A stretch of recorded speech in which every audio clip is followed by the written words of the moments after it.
Hey there nation, and welcome to the show where we help you to play miniatures wargaming on a budget. It is I, Commander Cheapskate, and we are back with another episode of Commander Cheapskate Reviews. And on this very special episode, today ladies and gentlemen, we'll be taking a look at the latest Necromunda supplement, Necromunda House of Shadows. This is the gang-specific book for Delac gangs in your campaigns of Necromunda.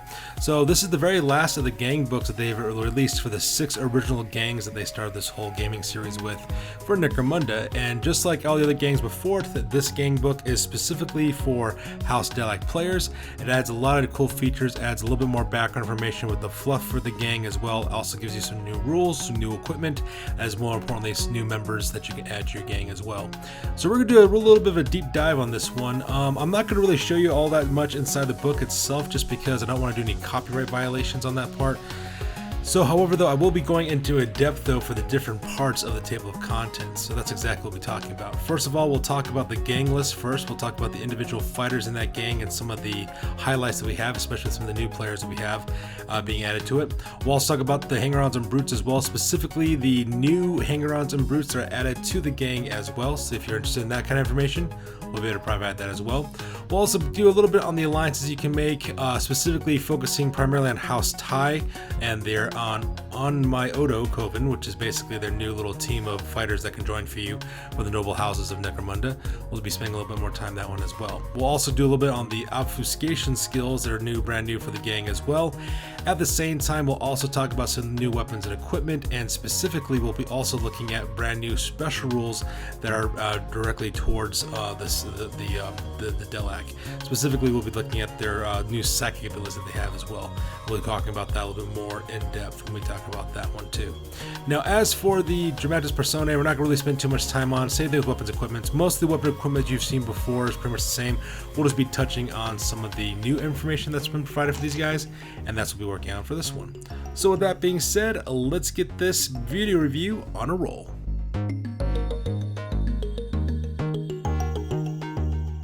Alright, so the first thing we're talking about real quick are the gang lists real fast. So let me pull up some Google images real quick. So as you can see here, we got some 2 slides here for the Google images. We're going to be talking about the individual fighters in a gang that you can hire. These are pretty much the same rules that you've seen before, and you're quite used to seeing these rules for these guys as well. At the same time, we'll also talk about the new miniatures that are also being included for the House Delac. We'll be talking about their special rules specifically for them as well. So we'll go a little bit more of a deeper dive on this one. So let's go on and talk about this real quick. So for the most part, the gang creation rules for your Delac gang is pretty much the same as before, with just a slight little bit differences. First of all the guys have a overhaul with their names. So just like with each of the individual books that have been released so far, the gang members actually have different titles now for each of the positions that they have. And at the same time, they've also made some equipment upgrades for these guys, as well as some changes as well. So let's go and talk about that first. So first of all, we have a new special rule called Psychoteric Whispers. So in the fluff of this game, pretty much the Delac guys are very much heavily investment in psychic ability for the members of their gang, and this special rule is actually specific that you can get as an upgrade for your Masters of Shadows, which is basically like your gang leaders. So those are the new name for the gang leaders now. They're called Masters of Shadows. Also for your Phantoms, which are basically your champions. So they have access to that as well. At the same time, if the new upgrade of the box that came out, your what you call those guys, not ghouls, which are this guy and this guy here. These are like your champion level guys. Those guys come with that rule as well. Now, as for your Psygeist, which is like this guy here and this lady up here, they don't come with that rule, and the reason why is because they already have psychic abilities, but we'll talk about that here later on here in a second. But pretty much what ends up happening is whenever you pay 30 credits, you get this Psychoteric Whispers ability, and what that means is that you get Psychoteric Mastery as well as non-sanctioned Psyker special rules added to your players. So because of that, these guys do have bounties on their heads for your Masters of Shadows, for your Phantoms, as well as your not ghouls that they have it, but at the same time, they also get psychic abilities that they could use as well. Now, in this game, there are 3 different disciplines of psychic abilities, and we'll talk about that a little bit more in detail when we get to those rules under the obfuscation skills for the book. So for the most part, though, for your Master Shadows and for your Phantoms, they're pretty much, the equipment is pretty much the same different types of equipment they had before in the previous book. They have access to that. At the same time, they also have master crafted weaponry as well, which has been a key feature for all the different houses as well. Now for your leader though, however, they have a brand new piece of equipment. I don't think it was available before in the gang book. It's called a flechette pistol, and the flechette pistol comes with 2 shots. It comes with solid shot as well as fleshbane ammo. Now for your flechette pistol, using normal solid shot, it's got a 4-inch short range, 12-inch long range. You get +1 to hit for short range attacks, a strength 3 with 1 damage, also 4 ammo roll. Not very impressive when that stat's pretty simple. However, it does have rapid fire, it's also silent, and it's also a sidearm as well, so that can be really, really good, especially if you're doing like stealth missions. Now the fleshbane ammo is pretty much the same as the regular solid shot with a 6+ ammo, but it comes with a scare special rule for that ammo check, but they also have the tox ability as well, so they can take down higher toughness enemies pretty well. Now we also have a brand new piece of equipment that's available to both the Phantoms, which are your champions, as well as your Masters of Shadows, your leaders. It's called the Cameloline Cloak. For those of you guys who play 40k, this is actually be something you guys are noticed seeing with the Catachan Jungle Fighters. Pretty much it's basically like a stealth cloak. If your fighter did not move during their activation, anybody who tries to shoot against them suffers a -2 hit penalty because like chameleon skin on their clothing. That's pretty much how it has. So you have that for both your Master Shadow as well as your Phantoms. Your Phantoms are your traditional champions that you guys are used to seeing in the game book as well. So that pretty much has stayed the same as well. Now your gangers, those guys are no longer called gangers, now they're called ghosts. They've pretty much made the same for the most part, and same thing with your juvies. They're now known as shadows, is what they're known as, and they pretty much remain the same too. So not much really change has occurred for those guys as well.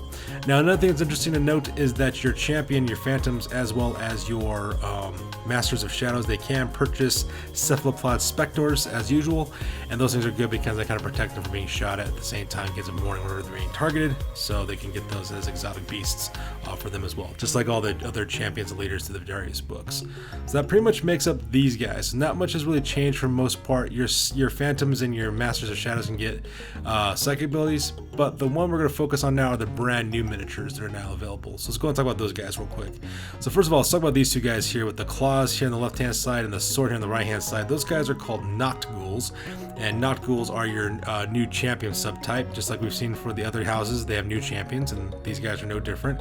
Your Noct Ghoul is more of your close combat oriented member of your gang. They're pretty much like the personal assassins for the House Delak.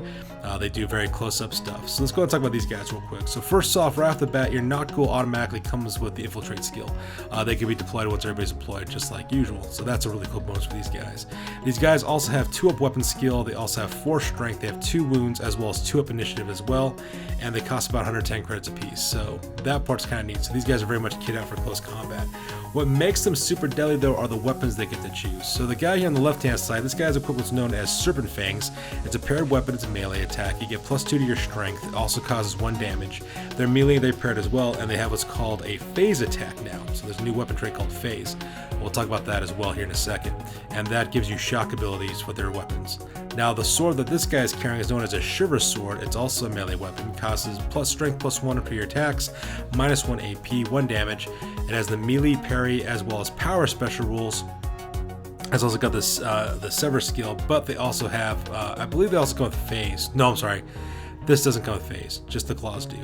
Now what phase weapons do now with this new weapon trait is that you cannot make any armor save rolls against phase attacks. So very, very important. So if you're fighting against enemies who's got pretty good armor, this could actually cut right through it. So for example, if you're fighting against Paladin forces, for example, it's going to cut right through their armor and take them out pretty good. So that part's pretty deadly there. So that's pretty cool.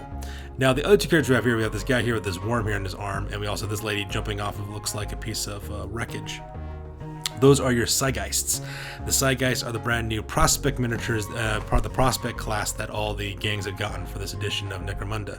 So they're like your juvies as well.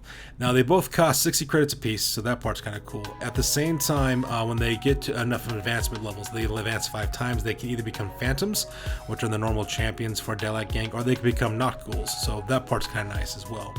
Now, these guys are interesting because they have a special rule called Psychoteric Mastery. So, unlike the other gang members who, when they get Psychoteric Whispers, they get the non-sanctioned Psyker special attached to them, these guys don't have to worry about that. They automatically get their discipline. And when it comes to their psychic disciplines, there's 3 of them you can choose from, like I mentioned before, and those 3 disciplines are known as Madness, Delusion, as well as Darkness. And we'll talk a little bit about those 3 disciplines a little more in detail. But regardless of which discipline you choose, if you decide to choose one, they have to stick with that specific psychic ability. They have like 6 psychic abilities or powers for each of these different disciplines, but once you pick your discipline, you're pretty much stuck with it. So you have to choose those disciplines wisely as well. Now, if you'll notice this character up here, this character is armed with what's known as a Psychomancer's harness is what it is. So basically this fighter up here, this fighter gets +2 to their movement, so that's one of the abilities they have because they have this harness that's attached to them. At the same time, they also ignore the half movement rule for vertical movement as well, and they automatically come with paired what are called Psychomantic claws. They're melee weapons, but they also have a 3-inch range, so they have the versatile special rule as well. They also give you +1 to your strength for your attack that cause 1 damage. They're melee as well as paired weapons. They also cause shock, and they also have that phase ability as well that we talked about earlier. So very, very deadly close combat assault. At the same time, you have what are called Psychoteric worms, and that's what these worm things are for all 3 of these things. And these guys can purchase up to 2 of these for each of their gangs. They cost 70 credits apiece. Now the Psychoteric worm is mediocre at best. It has this neat little burrowing ability where basically it could move through impassable terrain and stuff, and these things can also move 12 inches away from their owners, which is also kind of nice as well. Now, their stats are pretty mediocre, but what you're really getting these worms for is they got a special rule called Psychoteric Node, is what that means, which means that these psychers can channel their abilities and their powers through these worms. So say for example you have a psyker who can't have line of sight or can't see a target, and you want to use one of your psychic abilities. Well, so long as these things are within 12 inches of the psyker and these worms can see their target, they can basically channel their psychic ability through the worms, and the worm then use this psychic ability and hit your target. So it's really, really cool, especially with all the line of sight and cover rules that we have in Necromunda. It proves to be very, very important for these guys. So that's why they handle the worms as much as they do, because they're very good for getting around corners and using it. Anybody who's ever played Lizardman or for Warhammer Fantasy 8th Edition is very familiar with this rule, where Slam Mage Priests can channel the magic spells through Skink Priests. Same exact concept with these guys, and that's what they have as well. Now back here, of course, we have one of our Hanger Ons here. It's actually one of our brutes. And if you're wondering what this guy is, this was actually the brand new brute that they actually created. It's called, I believe it's called a Spectre, as well as called, yeah, it's called a Piscean Spectre. It costs 205 credits. This is a hanger on that you can get for your guys. It's a brute. It's got a movement characteristic of 5 inches, 3 weapon skill, 4 strength, 4 toughness, 3 wounds, 4 attacks. It's got paired psychomantic claws as well as light carapace armor. You can also purchase new psychic abilities for it as well, and it's 30 credits for additional weird power that you have. Now, I forgot to mention that, but your Psygeists, as well as this Piscean Spectre, they can get additional psychic weird powers at 30 credits per power that you add to them. However, you could only add as many powers as you want to when you recruit them. So, for example, if you recruit this Psygeist and this Piscean Spectre, and you don't shell out the additional 30 credits for additional powers, they just come with the 1 power they start off with. So you have to buy these powers before they get recruited. So remember that when you guys are using these guys. The Piscean Spectre is actually kind of cool because it does have flight, so it doesn't worry about vertical movement penalties either. And it also has Psychoteric Mastery, which means you could choose Madness, Delusion, or Darkness skills. And so it just makes this thing like a hovering, flying, close combat-oriented psychic monster, which is absolutely terrifying when you think about that as well. So that's pretty much the rules attached to these guys. These are pretty cool. I like these brutes, and it's actually kind of neat because this box set's really nice because it gives you your Psygeists, it gives you your Not Ghouls, it gives you the brand new brute that you can hire for your gang, as well as these little psychic worm things. The only thing I'm sad about is they don't have anything for Cephalopod Spectres though. They don't have anything yet for that, but hopefully they will, because they can be really, really important protecting your champions as well as your leaders. But I digress. So that pretty much makes the new gang list on this one. So we're going to stop here and we'll move on to Hanger Ons as well as brutes for the gang.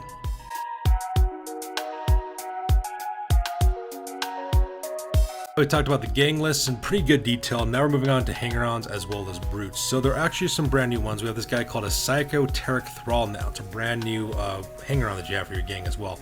They cost 90 credits. They have pretty much mediocre stats, but the reason why you use these guys are for 2 reasons. The first one is because they're just like those Psychoteric worms that we're talking about earlier. You could use these guys to channel abilities for your psychers, so that way they can go around corners and hit stuff. And the nice thing about these guys is that they also have another rule called Disturbingly Familiar. Now, according to the fluff of these guys, what ends up happening is that Psychoteric Thralls are members of other houses of Necromunda, probably gangers, who've been captured by the Delac. And the Delac realize that these guys have latent psychic abilities, so basically what they do is they enslave these guys and basically make them into mindless automatons, drones basically, that follow the whims of the gang members and the psychics attached to them. And so what they do is that it's supposed to represent that other members of other houses recognize these people, like maybe it was a friend or a family member or a fellow gang member that got captured, which is actually kind of creepy. Basically how it works with the disturbingly familiar skill, you basically choose your Psychoteric thrall's house. So let's say, for example, you have a Goliath guy. You decided to give this guy a House Goliath legacy. So that means every single time you fight guys from that house, Goliath for example, all Goliath fighters within 6 inches of this guy suffer -2 to the leadership and to their willpower.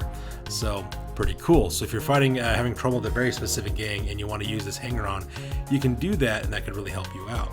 Now, for example, let's say you're, once again, have that Goliath Psychoteric thrall, and let's say you're fighting a different gang from a different house. This ability still works because of the fact that it's so disturbing that these guys have been brainwashed and made into little automatons. Enemies from other houses still suffer -1 to leadership and willpower within 6 inches. So that part is really, really cool. Now, spikers, we've seen those before. They're exactly pretty much the same from the previous edition from the gang rulebook. Same thing with gang lookouts, rogue docks, ammo jacks, dome runners, sloppers, Luther pattern excavation automaton, and Jotun H. Gray servitor organs. Those are all exactly the same as the other editions. We don't really need to talk about those guys because they're very, very much familiar. We did talk about the Piscean Spectre earlier, so we really don't need to go in too much detail about that guy, just to say that you can buy him now, so it's brand new. But we do have a new one Hanger On called a Whisper Merchant, which is brand new to this gang as well. So Whisper Merchants cost 30 credits for Delax gangs, and they cost 60 credits for everybody else. And the reason why you got this guy is because their stats are mediocre, and their equipment that they're armed with is also pretty mediocre as well. They only have stub guns and lie low skill, you know, so nothing to write home about. But the reason why you want these guys is because of an ability called Useful Lies. And basically what happens is that whenever you roll a d6, you can actually make that d6 a 6 for whenever you're rolling for either choosing the number of members in your crews, receiving rewards, returning scenarios, or seeking rare or illegal equipment. So whenever you roll that d6, one of those d6s can count as a 6 automatically for you guys. And you can obviously only use it once per game. Now the thing with this rule though is that after you do this 6 different times, what you have to do is rehire the Whisper Merchant, otherwise the guy leaves your service and moves on from there. So if you're one of those kind of guys who likes using the pre and post game in order to do those things, it could be a really powerful guy, especially though since it only costs you 30 credits. It's actually not a bad investment. Just for that additional 6 alone is worth it just to get rewards. I mean, you're going to spend more on that on guns and equipment and armor, so 30 credits is nothing. So I think that's actually kind of cool. It does cost 60 credits for other gangs though, so it might be a little bit more, you know, of a risk benefit for you, but that's one of the options you have for your new Hanger Ons, which is nice.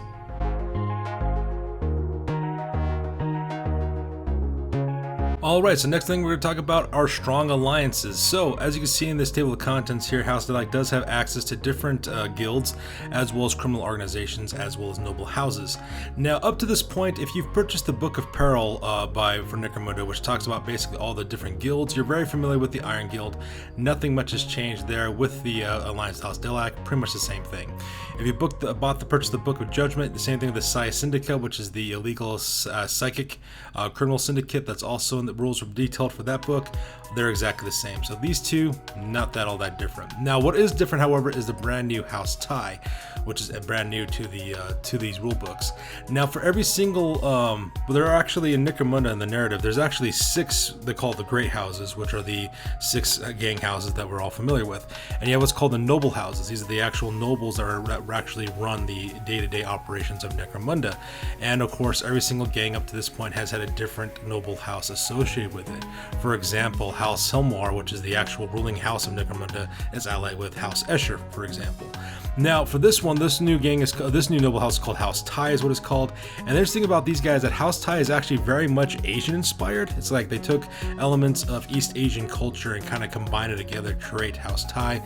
They talk about like how they're pretty much located in the old Cathay and Nihon empires of Old Terra, which is around Japan, China, the Koreas, North and South Korea, around that area. So it's actually kind of cool as well. And you actually see this with some of the names that they have for these guys as well.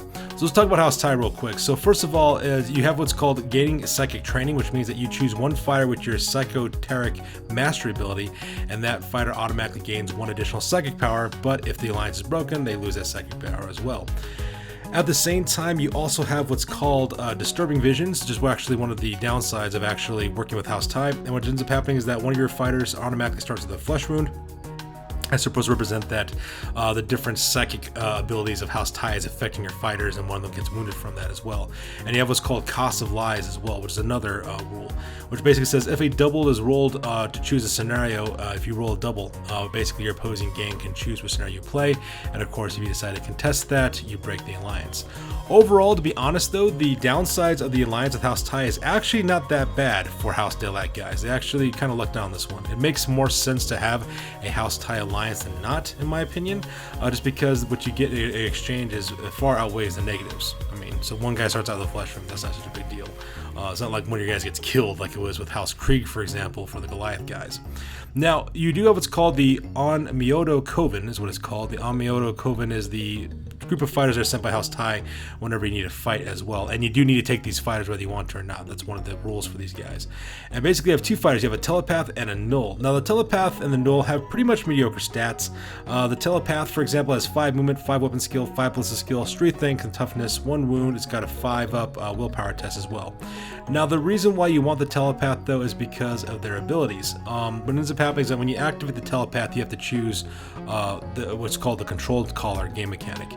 Both the telepath and the null has it. Now for one telepath or null to use their abilities, you have to turn off their controlled collar. But when that happens though, the other person's activated. So for example, if you want to use the telepath's abilities, you have to inactivate their control collar and activate the control collar for the null, which means they have no psychic powers. And vice versa. If you want to use the null psychic abilities, you have to deactivate their control collar while the telepath control collar is on and they lose their psychic abilities. So it's very much kind of a tactical decision what you want to do. Now for telepaths, however, they are a sanctioned psyker. They have 2 powers from the telepathy discipline, and that's what they get to use as well. They also have shock staves as well as refractor fields for the weapons, and they also have the overseal skill, which they can only use for, you know, the members of their house.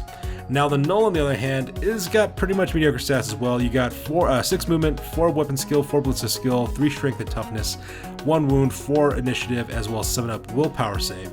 Now for their controller, if you inactivate it, which means that no psychers within 6 inches of the null can use their psychic abilities. So you're fighting against an enemy that has psychic abilities, very, very powerful ability, they can't use it as well. Also, all enemies within 6 inches also have -2 to their cool test when within 6 inches of the null. And the reason why is because the null is supposed to be like this kind of terrifying, kind of scary guy. Now, while the telepath is good for their psychic abilities, the null brings the thunder in terms of their weapons. They're automatically armed with a bolt gun, they also have a power sword, as well as mesh armor, as well as a respirator. And they also have the true grit skill as well. So while the telepath is good for psychic abilities, the null straight up just assaults forward, kills people, locks down abilities, terrifies their opponents. So like I said before, having a strong alliance with House Tai is actually quite beneficial. The benefits vastly outweigh the negatives. So if you're a Delac ganger who's looking for some additional firepower for your gang, make an alliance with House Tai. It's really not that bad to do so.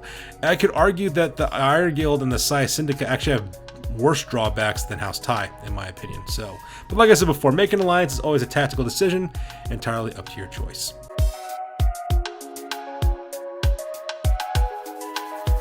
Alright, the last thing we're talking about real quick are the obfuscation skills for House Delac. Now, under the obfuscation skills, also we start talking about their psychic abilities as well. So let's go and talk about that real quick. So for the obfuscation skills specifically, you have six of them. You have one skill called Faceless, which means that enemies must fail a willpower check in order to shoot at the target. You also have Side Touch, which means that you may reroll willpower tests when using weird powers.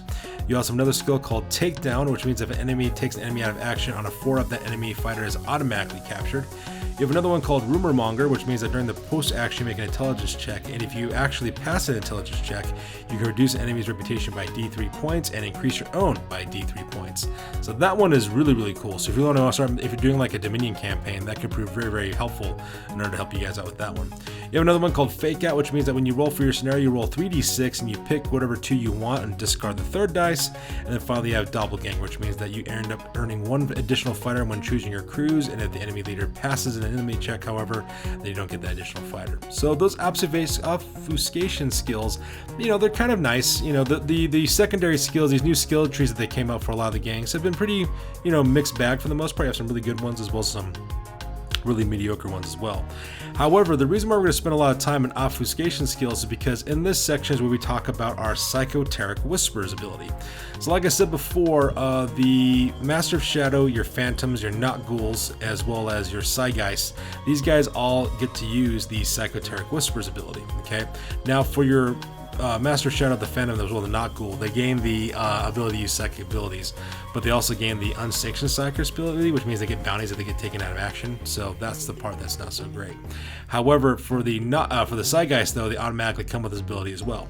Now, like I said before, there are 3 major disciplines that you have to choose from in order to use these. You have what's called the Madness skill, and the Madness skill is actually kind of cool. It gives your gang the psychic abilities in order to affect cool primarily, as well as intelligence checks and willpower checks for the most part is what that ends up happening. So it's a nice way to, scatter your opponents and prevent them from achieving objectives. You have the Delusion specialty as well, which is basically more around stealth as well as sneaking around. You do have some really good offensive ones on that one as well, so that one's pretty cool. And the last one, of course, is Darkness, which is another really good stealth one as well. But that one's more geared for more close combat and close action, so you have a lot of attack spells, attack abilities in that one. So for example, in the Madness tree, what's called Existential Barrage, and basically it's a simple action to use that. What ends up happening is your enemy fails their intelligence check, they automatically break as well as they flee. And all fighters within 5 inches of them must also take nerf tests as well. Then they have another power called Terrible Truths. It's a basic action, and basically you choose a single enemy fighter that's within 3 inches of the Psyker, and that fighter must make an intelligence check. If the check is failed, they gain the Insane condition. A third power is called Psychotic Lure. It's a basic action. You choose a single enemy fighter that currently has a ready marker on them within 3 inches of the Psyker. The opposing player must activate that fighter in their next turn. The chosen fighter cannot perform a group activation when activated. Another ability is called Cyclopean Gaze. It's a double action. You choose a single enemy fighter that currently has a ready marker that is within 1 inch of the Psyker. The chosen fighter immediately loses their ready marker. The fifth ability is called Craven Howl. It's a basic action that also has a continuous effect. While this power is maintained, broken enemy fighters cannot attempt to rally whilst within 5 inches of the Psyker. And you have Unrememberable Utterance, which is a simple action. It's also a continuous effect. While this power is maintained, all enemy fighters activate while within 3 inches of the Psyker can only perform 1 action rather than the usual 2, which means they can't do double actions. So like I said before, this one has to deal a lot with psychology of your enemy gangs, as well as preventing attacks and stuff and taking away their actions. So pretty useful ability, all things considered. Now our second discipline is called Delusion. The first power is called Spatial Psychosis, which means it's a simple action. You choose a single enemy fighter within 12 inches of the Psyker that is standing and is not engaged. The fighter immediately becomes pinned, and also if they're near the edge, they could also fall off it. You have Seen the Unseen, which is a basic action with a continuous effect. You choose a single enemy fighter that's within 3 inches of the Psyker. While this power is maintained, the chosen fighter treats all fighters as being enemy fighters, and all fighters treat the chosen fighter as being an enemy fighter, so they can kind of turn on this guy as well. You have a third one called Ghost and Shadow, which is a basic action. Choose a single enemy fighter within 10 inches of the Psyker. The Psyker's controlling player may immediately change this fighter's facing in any direction.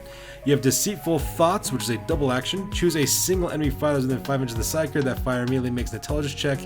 If this check is failed, the Psyker's controlling player may immediately move that fighter up to their movement characteristic in any direction. Note that this move may not be used to move enemy fighters off ledges into dangerous terrain or any other part of the battlefield harmful to them, which I think is kind of sad because we kind of find to make a guy walk off a ledge. But the reason why that is the case is because the fifth one is called Suicidal Embrace, which basically means an enemy must take an intelligence check within 3 inches of the Psyker. If they fail, they automatically hit themselves with a melee attack. And they have Opprobrious Curse, which chooses an enemy fighter within 3 inches of the Psyker. That fighter immediately takes a toughness check. If the check is failed, the fighter immediately suffers a flesh wound.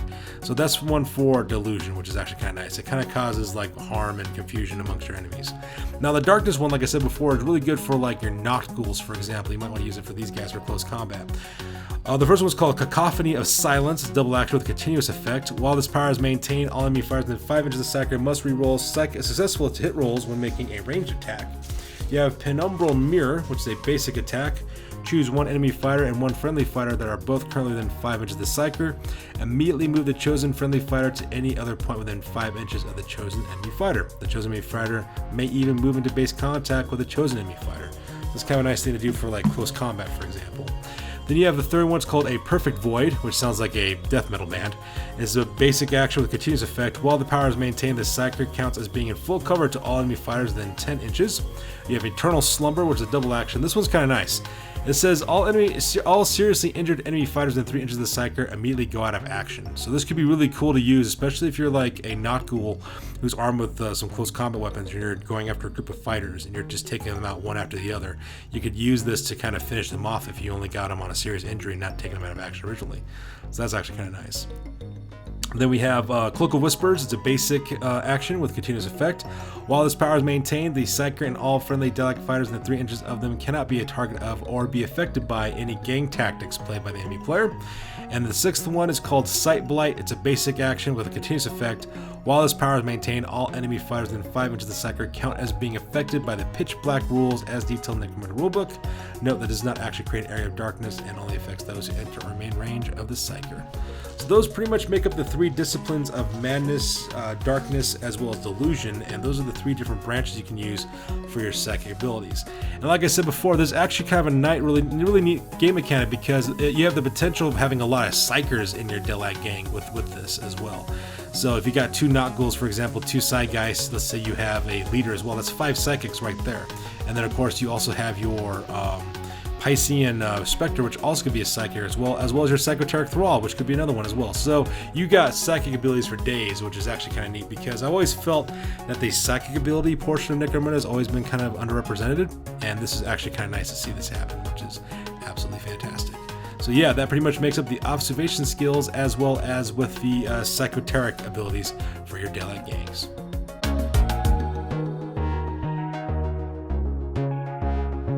Alright, the last bit of things we're going to talk about real quick are some of the other features of the book. We have terrain as well as scenarios specifically for Dalek, as well as the weapons equipment. For the most part, their weapons equipment have relatively remained the same. We talked about some of the newer stuff you can get with some of the fighters earlier in this video, so we're not really going to rehash that too much as well.